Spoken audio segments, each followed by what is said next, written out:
a swine flu pandemic that could kill millions of Americans again. So what happened?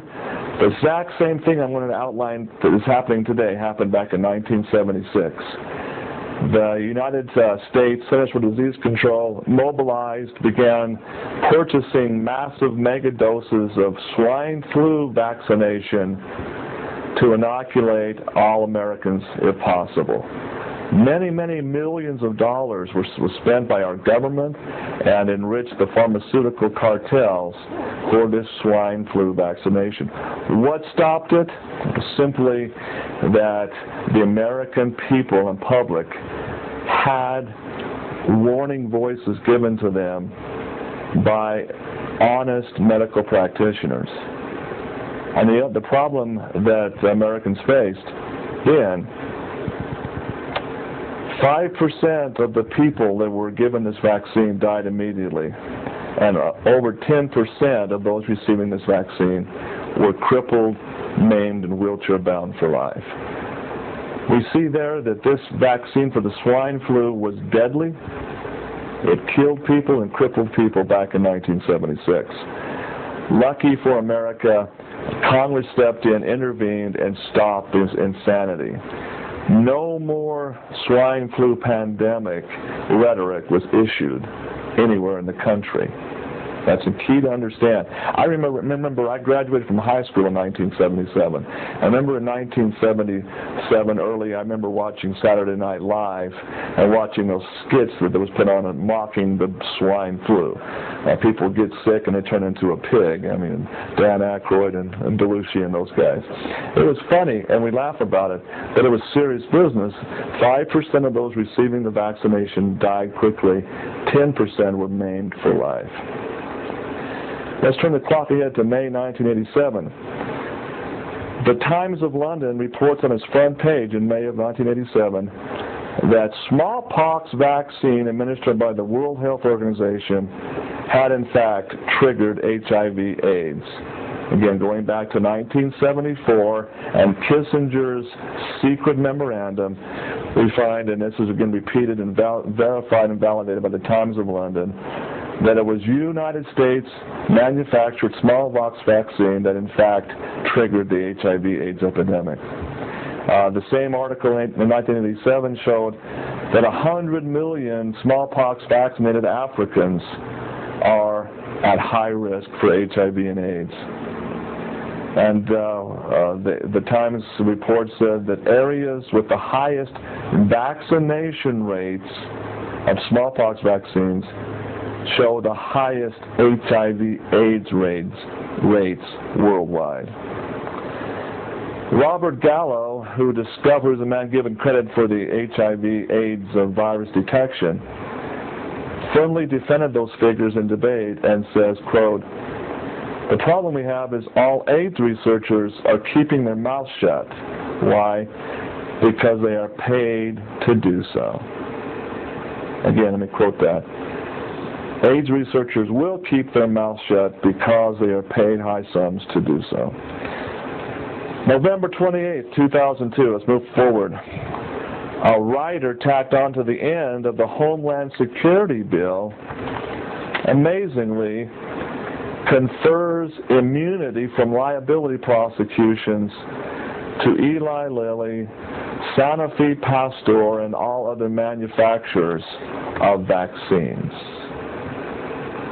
Why would this be tacked on to the Homeland Security bill, the Patriot bill, giving complete blanket immunity from liability prosecution from Eli Lilly, once again, Sanofi Pasteur specifically, and other manufacturers of vaccines? Well, maybe we can set the stage here. There's many other instances where the World Health Organization, which is again largely funded by the Rockefeller Foundation, Ford Foundation, and the Rothschild Group in London, to absolutely control population for specific political purposes worldwide.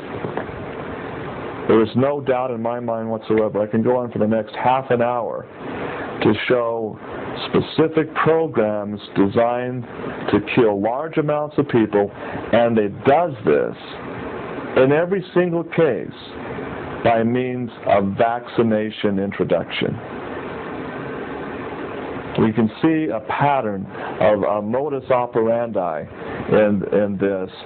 Introduce a vaccine to unsuspecting population centers, cause massive sickness, massive death, massive panic, massive chaos, and then they step in and have the agenda completed.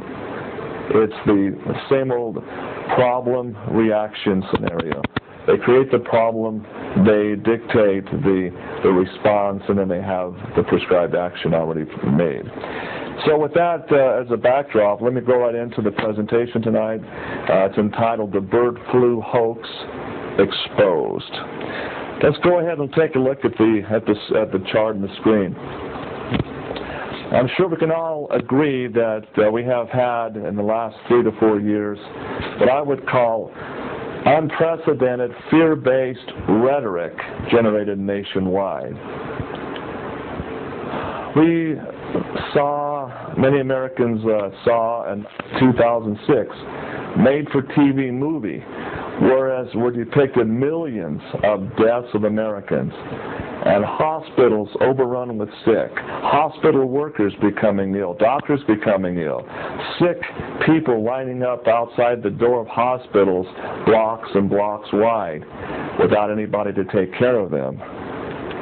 We saw also and have heard many, many talk show hosts, Oprah Winfrey for one, having guest experts explain the coming catastrophe of the bird flu and its economic devastation. Again, I emphasize economic devastation on America. We see the ex-Utah Governor Mike Leavitt's Health and Human Services Department, the HHS, receiving nearly $4 billion for what? To prepare for what? The, quote, inevitable pandemic. Inevitable pandemic, in Mike Leavitt's own words. $4 billion. Unprecedented rhetoric and hype. We need to say a few words about what I'm going to present tonight. It may not be popular, it may not be politically correct, because it's going to go directly against what you see on the nightly news and TV channels. But we're going to talk tonight about truth. Let me just say this about truth. Truth wears no mask. It should never be hidden. Truth, she seeks neither place nor applause. She bows to no human shrine. She only asks a hearing. That's what I'm going to be doing tonight, is giving truth a hearing. I'm not asking anybody to believe what I'm saying. I'm not asking anybody to follow throughout in a crusade of any kind. I'm not asking that. I'm just asking you to listen and to give a hearing to what I believe is truth, important truth that can save your life and save your loved ones' lives as well. So, should America and Americans be concerned about this? Let me just submit this.